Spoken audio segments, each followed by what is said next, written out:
Link, this is the second time since you've been here that you guys are starting with James Madison, and third time in the last 4 years. And they were a tournament team last year. Just what do you remember about them from playing them 2 years ago, and what do you see in them and looking at them this year? Yeah, Brett, they're always tough. I've known Marlon Eichenberry, their head coach, for decades, and they do a great job. And in this environment, uh, as the roster changes, you see consistency in what they do. You look at last year's team; they were extremely versatile, uh, quality team.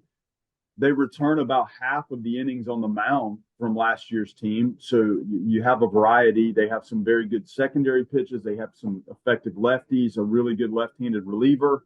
And then, I think similar to us, you lose some octane offensively. They lost some very good offensive players, very different. They ran the bases. They stole over 100 bases. They bunt. They have some guys that handle the bat very well. You have lefties, righties. You have an effective switch hitter in there.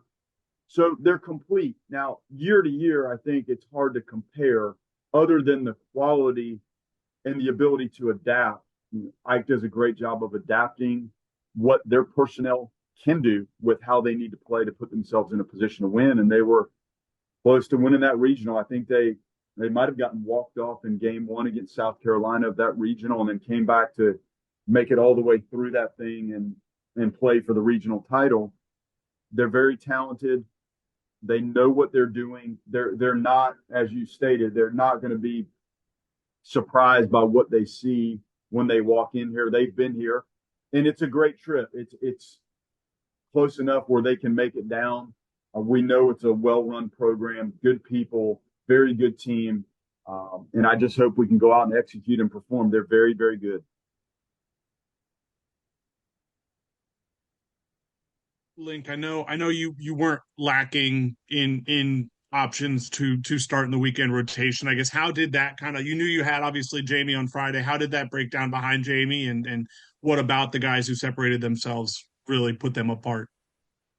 Consistency. Bellini had been one of our most consistent by any metric that we have. He had been very consistent, and that goes back to we start measuring these and evaluating the first workout of the fall, and he had been very consistent. And he's physical, and he was able to navigate and lengthen out comfortably some of his outings. I'm not saying all of these have been wipe out, like A+ performances. I can't say the same with Arnold either. Like, these guys have to navigate a little bit, and hopefully that tells you that maybe our offense can surprise some people. I know we lost some serious horsepower there, but he had been very consistent. And then as you watch and try to grow with Mendez and look at the potential, you hope that he can settle into a starting capacity. And again, physical, the package of secondary pitches is very unique, and I haven't seen somebody with that kind of secondary offering across the board with the variety and the level of stuff that he has. So it just played out that way. And when you have three guys, Coach Miguel Menendez at Jesuit, you have to tip your hat. I mean, I don't think I've ever seen in my time three pitchers from the same high school that all got here in different ways, but have made it into the opening weekend as our starting three. They're all very different. They're all left-handed. Okay, so let's take the obvious out. They're just very different. And I don't have a great concern with the fact that they're all left-handed. We do need some of the other lefties, Connor Holtz, and how we use Lauk and how we use Rowan. And some of those guys have been built up to start. Clearly out of the gate, we've named the three starters. But with the left-handed side of things that we have, and Marlowe and some of the other guys, I feel like there's still enough, if we have matchups throughout the course of a game or a weekend, that we do have some lefties still on reserve that are capable. So they all landed in different ways on the weekend rotation for us, but showed throughout the long haul that they were capable of maybe lengthening out some of those outings, which is ideally what you want out of your starting arms. Coach, on the other side, you mentioned a couple weeks ago that you needed the right-handed pitching to kind of come along. How have you seen that group evolve in the last couple of weeks, specifically with guys like Kinnear, Crest, Abraham? Could they be some midweek options as well? Yeah, we're not looking past the weekend yet. We just want to navigate the weekend. It's a lot. You're playing 27 innings for the first time, and it is a lot. Now I know when you're scrimmaging, both sides of this are occupied by your own team, but when you start to lengthen these out in the repetitive 9 inning intense games, it's different. So we're not looking to the Tuesday stuff yet. So let's just make sure we have all of the horses in the starting gate, and we'll try to figure out how to run the race. But I think there has been some progress. I think Johnny Abraham, his last outing was as good as I've ever seen him throw in our program. Every pitch was in play. His fastball had some good life. His cutter was good. His breaking ball was back to what we're accustomed to, and his changeup has continued to improve. Kinnear, Crest, Micah works with them diligently to try to fine tune their stuff. And clearly the stuff is really good. It's the execution of the stuff and the consistency of the stuff. I think from the right side, that's what we're looking for is, are we getting repetitive, consistent outings and pitches?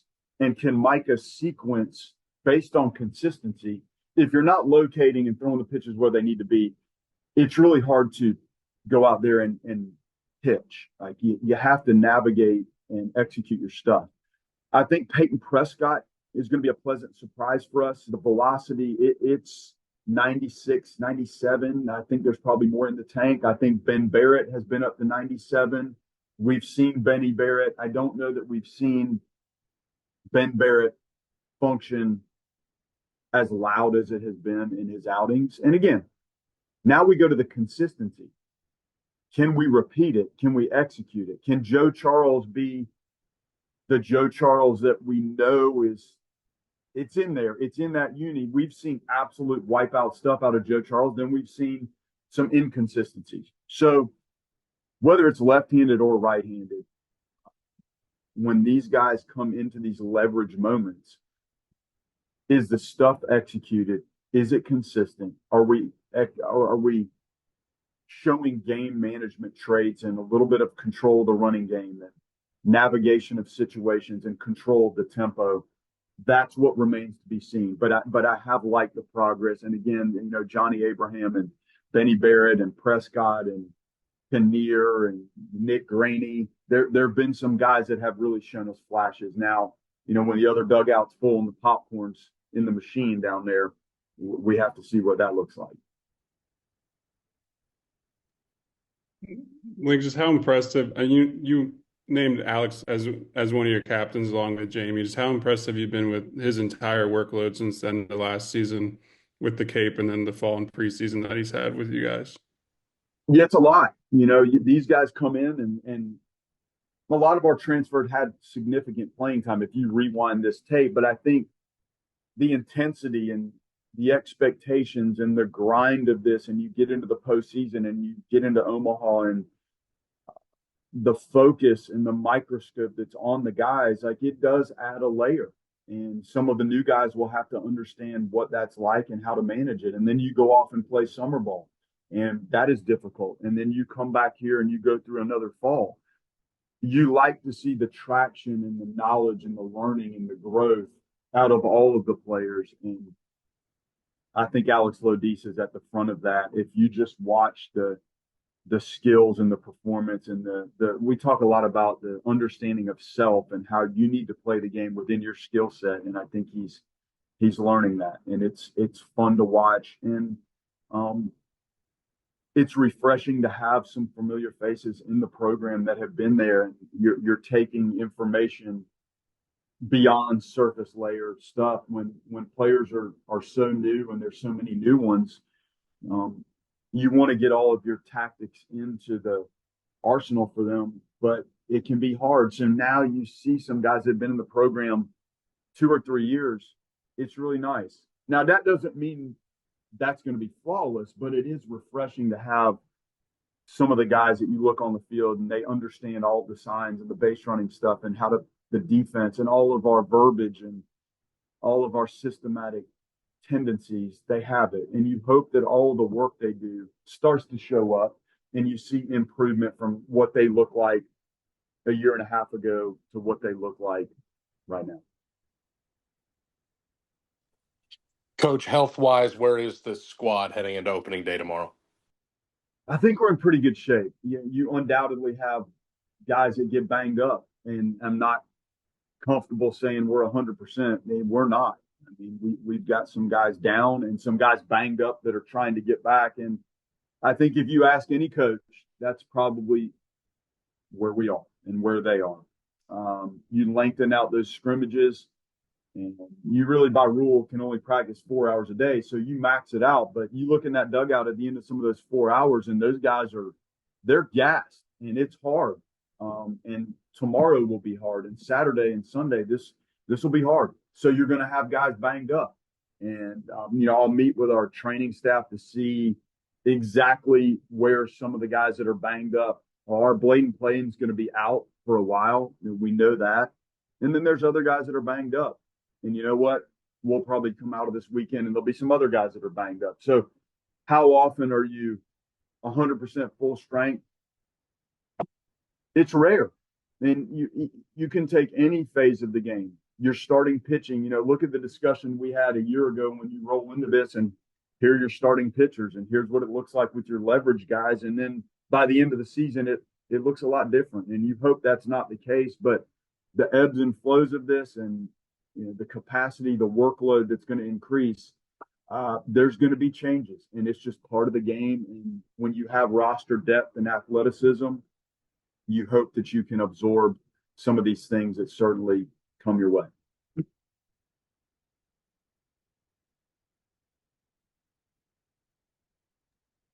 Coach, you mentioned it a little bit earlier, but in the transfer portal era, especially early in the season, how difficult is it to scout opposing teams, come up with the game plan, and give your guys all the tools that they need to go out and execute?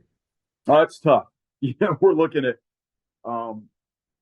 you're trying to dig up video on, they have a really good hitter from Birmingham Southern that has rolled in, and they're doing the same thing with us. It's not easy. I guess the neutralizer would be there's pretty good coverage and information on college baseball in general. So you can find information. I will say, even with players that, if you look at the latest video and information in the archive from last season, these guys have worked for a long time to maybe develop another pitch or to change something about their game. So the greatest unknown in this will occur at 5 p.m. tomorrow. Our guys are different. You can go look at video of any of our guys, and they're different. Some of them have changed how they do things. Some of them are more physical. And that's the same for James Madison. They've got some really capable returners. They did inject some transfers. We both have lost a lot offensively, but yeah, Jordan, it's never been more difficult to piece together the scouting report, because you're not just looking at, hey, these freshmen are sophomores and they grab these junior college players, so let's try to dig into them. It's coming from all over the place, and you try to piece that puzzle together, and my staff does a fantastic job. And I guarantee you, tomorrow when we have our meeting with the players, these are things that we've discussed in-house, but we give this to the players the day of the games, and then we'll do the same thing Saturday and the same thing Sunday to prep them.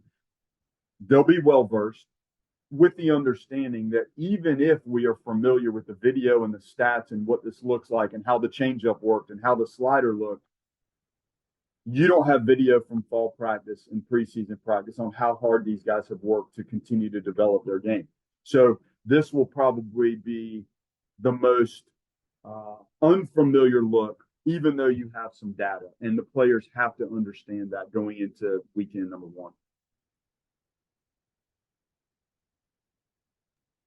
Link, who are some guys that you feel like have the traits to lead off? Some candidates that could lead off for you guys? Yeah, that's a good one. You're trying to to spread this lineup, and there's so many different ways to look at it. Gage Harrelson has shown that.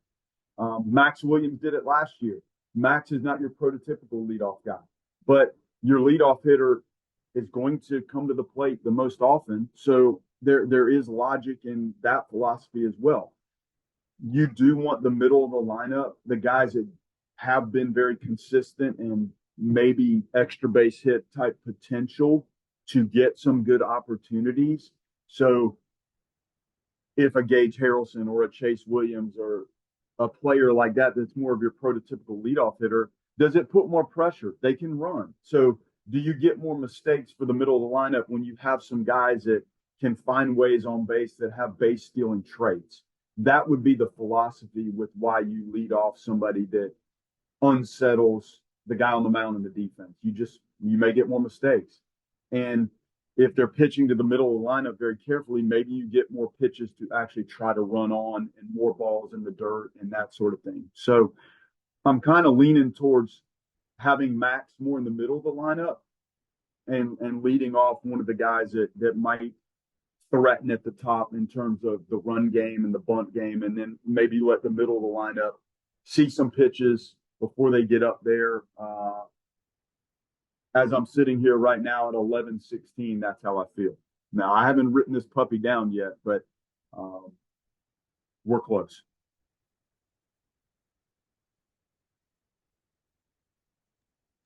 With a guy like Evan, who's started the last 2 years, and I think that's pretty much all the appearances he's made, how intriguing is the possibility of him being a reliever? What do you think that could possibly look like for him? We need consistency with the secondary pitches, Brett. That's what you need. If you're coming into a mess, that breaking ball's got to be on point.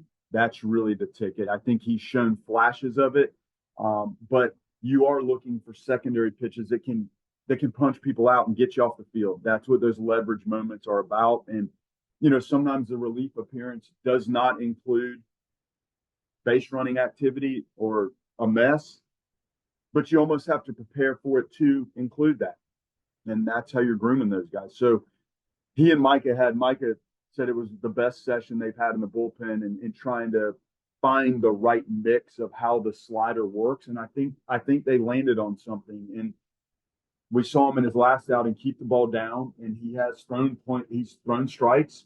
I just think as you get into this, the punch out is the most important metric for the overall capabilities of your baseball team is, can your pitching staff strike people out?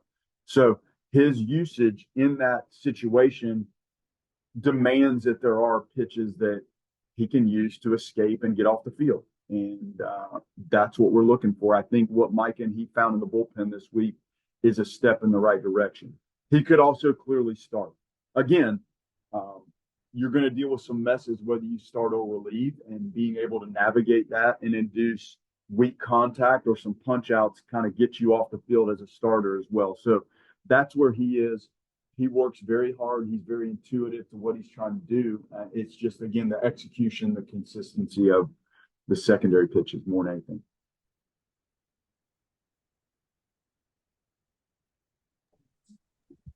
Coach, the power with Miles Bailey is obvious, but where have you seen him grow in some of the nuances of the game, both pitch recognition and defense? And can you trust him to be your everyday first baseman right now? The growth initially was we needed him to be more aggressive, which is an interesting thing. I think he had gotten very selective. And when we walked in here, we had some conversations about being a little bit more aggressive and hunting fastballs and trying to adjust to the secondary pitches and take them at times and eliminate them at times. I do think his pitch recognition is good, especially for a young hitter. What he's about to embark on and what he's going to see. Any freshman is clearly far different than what you've seen up to this point. And you know what? The stuff we have on our staff is really good, but guess what? He's seen the same guys over and over again. So, when it's a new look and you get one or two at-bats off of different arms, you don't have a lot of time to figure it out. Like, it's on the fly in mid-pitch adjustments and seeing what those guys see and what they're thinking and what do I think they see as they make the adjustments. It's the most difficult part of coaching the hitters. It's what does this look like to them, and what are they thinking, and what does that changeup look like, or what does a left-handed breaking ball look like? I think there has been progress. He's got to continue to fight to put balls in play and two-strike hit. Half of our at-bats, we talk about it all the time. It doesn't matter how you do the math. It seems like half the at-bats turn out to be some sort of two-strike at-bat. So he's got to continue to push that strikeout rate down. Some of that is early count, flattening out the swing a little bit and making sure early count, good hittable pitches are hit. We know if he does that, some of those things are going to go a long way. But it's the management of, the change in pace and the in out of the fastball and the up fastball. It's complicated. I have seen flashes of knowing that he can do it. He's very athletic at first. He played third and played the outfield. You could run him around anywhere, but he has been athletic at first base. I think when you make that maneuver, staying low around the bag and starting down low in your legs and working up through things is the teaching trait that I've seen a lot in first basemen that A, are young, B, haven't played it. And in this case, it's A and B. So we're trying to get him to stay down in those legs. And he's a big kid. When you're 6'4", 6'5", you're obviously not starting real low. So we have to force him to get down in those legs and work up through it. But he's been a workaholic.